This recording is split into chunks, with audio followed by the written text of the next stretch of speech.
பெண்களை தெய்வத்துக்குச் சமானமாய் வைத்து பூஜிக்க அவசியமில்லை. மாறாக சக மனுஷியாய் மரியாதையும் அன்பும் தந்தால் அதுவே போதுமானது. வணக்கம் நண்பர்களே, இது நம் பியல் ஃபோரம் வழங்கும் வாட்ஸ் நியூ பக்கங்கள். வாங்க இன்றைக்குரிய கேள்வி தொகுப்பிற்குள் நாம் செல்லலாம். First question. Who is the first Indian diplomat to be named to the position of Chief de Cabinet of UNG's President? UNG's தலைவரின் முதன்மை செயலராக நியமிக்கப்பட்ட முதல் இந்திய தூதர் யார்? Answer option D, Nagaraj Naidu. இதை ஏன் நம்ம நியூஸ்ல பார்க்குறோம் அப்படின்னா, யூஎன்ஜிஏயோட 76th செஷனுக்கு பிரசிடெண்ட்டை எலெக்ட் பண்ணியிருக்காங்க. அவங்க யாரு அப்படின்னா, மால்தீவோட ஃபாரின் மினிஸ்டர் அப்துல்லா ஷாஹித். அவங்க எலெக்ட் ஆனதுக்கு அப்புறம் அப்துல்லா ஷாஹித், அதாவது யூஎன்ஜியோட பிரசிடென்ட், தன்னோட செஃப் டி கேபினட்டா இந்தியன் டிப்ளமேட்டை செலக்ட் பண்ணியிருக்காரு. அவங்க தான் Nagaraj Naidu. Nagaraj Naidu already deputy permanent representative of இந்தியாவா இருந்தாரு. And T S. திருமூர்த்தி, இவர் permanent representative of India to the United Nations. UNGA பற்றி நம்ம பார்க்கலாம். யுனைடெட் நேஷன்ஸ் ஜெனரல் அசம்பிளி எப்போ ஃபவுண்ட் பண்ணாங்க அப்படின்னா 1945. It is one of the 6 principal organs of the United Nations. இதோட ஹெட் குவார்ட்டர்ஸ் நியூயார்க்ல இருக்கு. பிரசிடென்ட் நம்ம பார்த்தோம், அப்துல்லா ஷாஹித். இதுல மெம்பர்ஸ் 193 மெம்பர்ஸ். யுனைடெட் நேஷன்ல இருக்கிற 193 மெம்பர்ஸ் இதுலயும் இருக்காங்க. பிளஸ் இதுல Holy See and Palestine observer ஸ்டேட்ஸா இருக்காங்க. அண்ட் இதோட ஃபங்க்ஷன் என்ன அப்படின்னு பார்த்தா, international peace and security, development பற்றி, அண்ட் ஆயுத குறைப்பு பற்றி, மனித உரிமை பற்றி, இன்டர்நேஷ்னல் லா பற்றி, and peaceful arbitration of disputes between நேஷன்ஸ் பற்றிலாம் இவங்க டிஸ்கஸ் பண்ணுவாங்க, டிபேட் பண்ணுவாங்க. அதுக்கப்புறம் அதில் சில மெஷர்மெண்ட்ஸ் எடுக்கிறதுக்காக ரெக்கமெண்டேஷன்ஸ் பண்ணுவாங்க. அதுதான் யூஎன்ஜியோட functions. Second question. Recently, a tiny and ancient animal founded by Russian scientists is சமீபத்தில் ரஷ்ய விஞ்ஞானிகளால் கண்டுபிடிக்கப்பட்ட மிக நுண்ணிய விலங்கு எது? Answer option B, bdelloid rotifer. Bdelloid rotifer இது எங்க கண்டுபிடிக்கப்பட்டது அப்படின்னா, ரஷ்யால இருக்கிற ரிவர் அல்சேயாங்கிற இருக்கிற சாயில இருந்து தான் எடுக்கப்பட்டது. இது ஒரு மல்டி செல்லுலார் ஆர்கானிசம். ஃப்ரெஷ் வாட்டர்ல தான் இதோட ஹேபிட்டட் இருக்கும். அண்ட் எக்ஸ்ட்ரீம் கோல்ட் கண்டிஷன்ல வாழக்கூடிய ஒரு உயிரினம் இது. Most importantly, they are very extraordinary resistant to ionizing radiation. Radiation எதிர்க்கக்கூடிய சக்தி இதுக்கு நிறையவே இருக்கு. சைபீரியன் பெர்மாஃப்ரோஸ்ட்ல 24,000 வருஷமா உறைந்து போயிருந்த விலங்கினத்தை அறிஞர்கள் கண்டுபிடிச்சிருக்காங்க. அந்த ரோட்டிஃபருக்கு உணவு கொடுத்ததும் திரும்ப உயிர் வந்துருச்சு. Third question. Which is the 5th tiger reserve in Tamil Nadu? 5வது புலிகள் சரணாலயமாக தமிழ்நாட்டில் அமைந்தது எது? Answer option A, Megamalai tiger reserve. இது ஸ்ரீவில்லிபுத்தூர்ல இருக்கு. So it is called as Srivilliputhur Megamalai tiger reserve. இதுதான் 5th tiger reserve of Tamil Nadu. And other 4 என்னெல்லாம் பார்த்தோம் அப்படின்னா, Anamalai, Kalakkad Mundanthurai, Mudumalai and Sathyamangalam tiger reserves. Megamalai ரொம்ப முக்கியமான டைகர் ரிசர்வ். கேரளால இருக்கிற பெரியார் டைகர் ரிசர்வுக்கும் கன்னியாகுமரியோட வனப்பகுதிக்கும் நடுவுல இந்த ரிசர்வ் அமைஞ்சிருக்கு. பெரியார் டைகர் ரிசர்வுக்கும் மேகமலை டைகர் ரிசர்வுக்கும் நடுவுல ஒரு பெரிய வரம்பு இருக்கு. அதுதான் டென்ஸ் அண்ட் எவர்கிரீன் ஃபாரஸ்டோட கோர் ஜோன்னு சொல்றாங்க. அண்ட் இந்த ஹை ரிட்ஜ் தான் வைகை ரிவருக்கும் கேரளால இருக்கிற முல்லையார் ரிவரும் உற்பத்தி ஆகிற இடம். அண்ட் இப்போ இந்த டைகர் ரிசர்வ் நம்ம நியூஸ்ல பார்க்கறதுக்கான ரீசன், இந்த மேகமலை டைகர் ரிசர்வ்ஸ்ல ரோடு, அதாவது டிரான்ஸ்போர்ட்டுக்கு ரோட் போறதா நிறைய நியூஸ் வருது. அண்ட் என்க்ரோச்மெண்ட்ஸ் இருக்கிறதாகவும் பேசப்படுறாங்க. இஷ்யூஸ் நிறைய இருக்கு. ஸோ இந்த டைகர் ரிசர்வ் பத்தி நம்ம தெரிஞ்சு வச்சுக்கணும். Fourth question. India's position in the World Happiness Report 2021 is 2021 உலக மகிழ்ச்சி குறியீட்டில் இந்தியாவின் இடம் என்ன? Answer option B, 139th position. World happiness report 2021 இது யார் இஷ்யூ பண்றாங்க அப்படின்னா UN sustainable development solution networks தான் இதை இஷ்யூ பண்றாங்க. இப்போ 2021 எதை ஃபோக்கஸ் பண்ணி இந்த ரிப்போர்ட் ரிலீஸ் பண்ணியிருக்காங்க அப்படின்னா எஃபெக்ட்ஸ் ஆஃப் COVID-19, அப்புறம் எப்படி இந்த பீப்புள் வந்து இந்த சுச்சுவேஷனை ஹேண்டில் பண்றாங்க அப்படிங்கறது தெரிஞ்சுதான் இந்த ரிப்போர்ட் வந்து ரிலீஸ் பண்ணியிருக்காங்க. According to the report Finland தான் ஹாப்பியஸ்டா ஃபர்ஸ்ட் கண்ட்ரியா இருக்காங்க. ஃபின்லாண்டை ஃபாலோ பண்ணி நார்டிக் நேஷன்ஸ்னு சொல்லப்படுற Iceland, Denmark, Switzerland, the Netherlands, Sweden, Germany, நார்வேலாம் இவங்கள ஃபாலோ பண்றாங்க.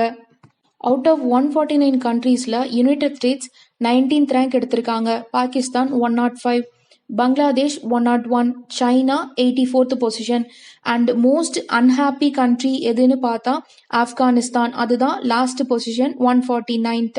இதை ஃபாலோ பண்றது யாரெல்லாம் அப்படின்னா Zimbabwe 148, Rwanda 147, Botswana 146 and Lesotho 145. India 2019ல 140th ரேங்க் இருந்தாங்க அண்ட் 2020ல 139th ரேங்க் வந்திருக்காங்க. ஒரு ரேங்க் கொஞ்சம் முன்னேறி இருக்காங்க.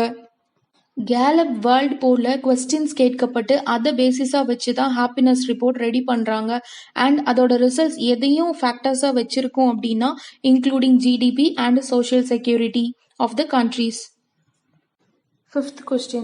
India's agriculture exports jumped to $1 billion in financial year 2021. Financial year 2021 இந்தியாவின் வேளாண் ஏற்றுமதி எவ்வளவு பில்லியன் டாலராக முன்னேறியுள்ளது? Answer option D, $41.25 billion. Agriculture economy. வேளாண் மற்றும் வேளாண் சார்ந்த பொருட்களோட ஏற்றுமதி ப்ரீவியஸ் இயர்ஸோட 17.34% growth கிடைச்சிருக்கு. 2017 to 19ல அரௌண்ட் $38 பில்லியன் இருந்த agriculture export 2019 to 2020ல $35 billion decline ஆயிடுச்சு. அண்ட் இந்த இயருக்கு 17.34% இன்க்ரீஸ் ஆகியிருக்கு. இந்தியா இப்போ எந்த ப்ராடக்ட்ஸ்ல மேக்ஸிமம் growth பார்க்குறாங்க அப்படின்னா exports of cereals, non basmati rice, wheat, millets, maize and other coarse கிரெயின்ஸ்ல தான் நிறைய எக்ஸ்போர்ட் நடந்துட்டு இருக்கு. இந்தியாவோட லார்ஜஸ்ட் மார்க்கெட்ஸ் யாரெல்லாம் அப்படின்னா US, China, Bangladesh, the United Arab Emirates, Vietnam, Saudi Arabia, Indonesia, Nepal, Iran and Malaysia.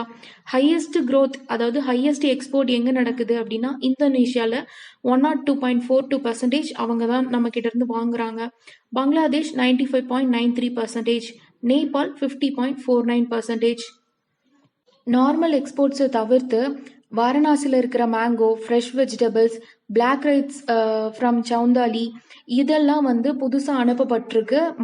மற்ற நாடுகளில் நல்ல வரவேற்பு கிடைச்சிருக்கு. And according to APEDA, agricultural and processed food products export development authority, organic ப்ராடக்ட்ஸ்க்கு ஒரு நல்ல டிமாண்ட் இருக்குன்ட்டு தெரிவிச்சிருக்காங்க. அண்ட் இந்த அத்தாரிட்டி பற்றி நம்ம அப்கமிங் வீடியோஸில் நம்ம பார்க்கலாம். இவ்வளோ டீட்டெயில்டாக நம்ம ஒவ்வொரு டாப்பிக்கையும் பார்க்கணுமான்னு கேட்டால் கண்டிப்பாக பார்க்கணும்.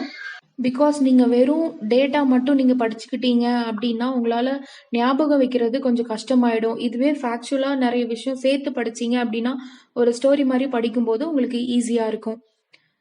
Let's we move to the next question. Sixth question. According to AISHE, All India Survey on Higher Education 2019 to 2020, student enrollment growth attained a growth of 2019 to 2020 அகில இந்திய உயர்கல்வி ஆய்வறிக்கையின்படி மாணவர் சேர்க்கை அடைந்த முன்னேற்றம் எவ்வளவு? Answer option C, 11.4%. Every year higher education பற்றின report ready பண்ணுவாங்க. And the report was released by union education minister Ramesh Pokhriyal Nishank. And அந்த ரிப்போர்ட்டில் சொல்லப்பட்டிருக்கிறது என்ன அப்படின்னா ஸ்டூடெண்ட் என்ரோல்மெண்ட் growth இந்த இயரில் வந்து 11.4% growth வந்திருக்குன்னு சொல்கிறாங்க. 2015 to 2020 வரைக்கும் இந்த ப்ரொக்ரெசிவ் growth நமக்கு கிடைச்சிருக்கு. Then second, rise in female என்ரோல்மெண்ட்ல வந்து 18.2% growth கிடைச்சிருக்கு. அதாவது மாணவிகள் சேர்க்கையில் 18.2%. Third one, growth in total enrollment last இயர்ல மட்டும் 3.04% growth கிடைச்சிருக்கு. தென் ஜெண்டர் பேரிட்டி இண்டெக்ஸ்ல நம்ம பார்க்கும்போது 2018 to 19ல 1.00 இருந்த வேல்யூ growth 1.01 2019 to 2020ல இன்க்ரீஸ் ஆயிருக்கு. தட் மீன்ஸ் ஃபீமேல்ஸ் நிறைய பேர் ஜாயின் பண்றாங்க. கிரேட்டர் தென் 1 இருந்துச்சு அப்படின்னா ஃபீமேல்ஸ் நிறைய பேர் இருக்காங்க. தட் மீன்ஸ் 50%க்கும் அதிகமாக ஃபீமேல்ஸ் இருக்காங்க. லெஸ்ஸர் தென் 1 இருந்துச்சு அப்படின்னா 50%க்கு கீழே ஃபீமேல்ஸ் இருக்காங்க. தட் மீன்ஸ் மேல்ஸ் அதிகமாக இருக்காங்கன்னு அர்த்தம். Fifth one, gross enrollment ratio rises. Gross enrollment ratio 0.8% தான் இன்க்ரீஸ் ஆகியிருக்கு. தட் மீன்ஸ் 18 to 23 ஏஜ் குரூப்ல மொத்தமே 0.8% பீப்புள்ஸ் தான் ஹையர் எஜுகேஷனுக்கு என்ரோல் பண்ணியிருக்காங்க. அதில் 2019 to 2020ல 27.1% என்ரோல் பண்ணியிருக்காங்க. ஸ்டூடெண்ட் என்ரோல்மெண்ட்ல டாப்பஸ்ட் ஸ்டேட்டாக இருக்கிறது Uttar Pradesh, second Maharashtra and third Tamil Nadu. Worst காலேஜாக இருக்கிறது Bihar. That means in density. Karnataka தான் பெஸ்ட்டாக 59 காலேஜஸ் வச்சுருக்காங்க.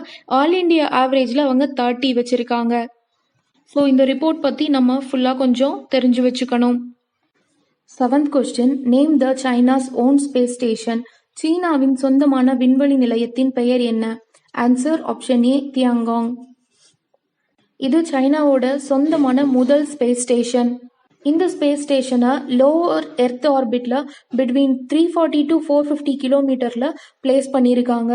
அண்ட் இதோட கோர் மாடியூல் என்னன்னு பார்த்தா தியான்ஹே. தியான்ஹே மீன்ஸ் ஹார்மோனி ஆஃப் த ஹெவன்ஸ்னு சொல்றாங்க. கோர் மாடியூல் அப்படின்னா ஸ்பேஸ் ஸ்டேஷனுக்கு போகிற ஆஸ்ட்ரானட்ஸ்க்கு லிவிங் ஸ்பேஸும் ஒரு லைஃப் சப்போர்ட்டும் ப்ரொவைட் பண்ணுறது தான் அந்த கோர் மாடியூல். சைனாவோட Tianhe is approximately 55 feet long இருக்கு அண்ட் வெயிட் 24 tons அப்ராக்சிமேட்டாக இருக்குன்னு சொல்கிறாங்க. இந்த கோர் மாடியூல் எப்போ லான்ச் பண்ணாங்க அப்படின்னா 29th April 2021ல சக்ஸஸ்ஃபுல்லாக லான்ச் பண்ணிட்டாங்க. இப்போ இதையே நம்ம நியூஸில் பார்க்குறோம் அப்படின்னா இந்த மந்த் இல்லாட்டி நெக்ஸ்ட் மந்தில் சைனா 3 மேல் ஆஸ்ட்ரோனட்ஸை ஸ்பேஸ் ஸ்டேஷனுக்கு, அவங்களோட சொந்த ஸ்பேஸ் ஸ்டேஷனுக்கு அனுப்புகிறாங்க. பை சென்ஷுவல் 12 கேப்சூலில் அனுப்புகிறாங்க. அதோட லான்ச் வெஹிக்கிள் என்னன்னு பார்த்தா long March 2FY12 rocket. Thank you நண்பர்களே. கரண்ட் அஃபேர்ஸை ரெகுலராக ஃபாலோ பண்ணுங்கள். உங்களுக்கு ஏதாவது கரண்ட் அஃபேர்ஸ் டாபிக்ஸ் கிளியரன்ஸ் தேவைப்படுது ஆர் ஏதாவது டவுட் அப்படின்னாலும் கமெண்ட்ஸில் தெரியப்படுத்துங்க. கண்டிப்பாக கிளியர் பண்ணிடலாம். அண்ட் ஒவ்வொரு ஆர்கனைசேஷன்ஸ் பற்றியும் நம்ம அப்கமிங் வீடியோஸில் நம்ம கண்டிப்பாக பார்ப்போம். Free TNPSC classes PL forum Telegram channel via Zoom ஆப்பில் டெய்லி நடந்துட்டுருக்கு. ஸோ தேவைப்படுறவங்களுக்கு ஷேர் பண்ணுங்கள் அண்ட் டெலகிராம் சேனலில் ஜாயின் பண்ணுங்கள். ஃபார் ஃபர்தர் அப்டேட்ஸ் தொடர்ந்து இணைந்திருங்கள் PL forum and Telegram channel, Facebook page மற்றும் இன்ஸ்டாகிராம் பக்கங்களுடன். நாளை சந்திக்கும் வரை இன்று விடைபெறுவது உங்கள் பிரதீபா. நன்றி, வணக்கம்.